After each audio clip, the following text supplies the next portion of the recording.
آپ کیا سمجھتے ہیں کہ ہم ایسے کو ملنگ تلنگ لوگ ہیں جس کے مرضی پیچھے لگ جائیں گے؟ ہم تو بڑے سیانے لوگ ہیں، ہم تو بڑی جلدی کسی بندے کو تسلیم ہی نہیں کرتے۔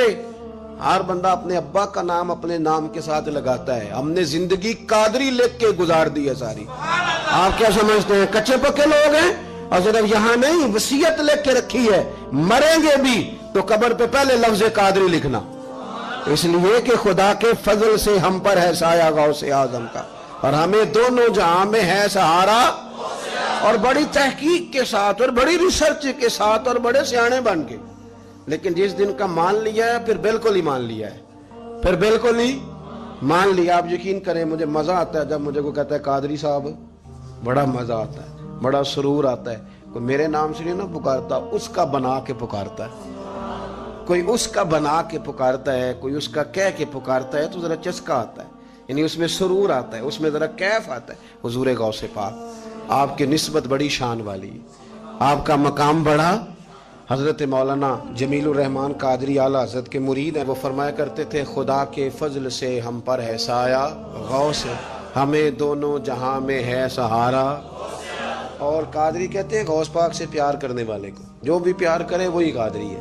تو خدا کے فضل سے ہم پر ہے سایہ، ہمیں دونوں جہاں میں ہے سہارا، خدا دے گا منادی حشر میں یہ قادریوں کو، کہاں ہے قادری کر لے نظارہ غوث اعظم، کہاں ہے قادری کر لے نظارہ۔ اور پھر فرماتے ہیں جمیل قادری 100 جاں سے ہو قربان مرشد پر، اپنے شیخ کی بات کرتے ہیں، جمیل قادری 100 جاں سے ہو قربان مرشد پر، بنایا جس نے مجھ جیسے کو بندہ غوث اعظم کا۔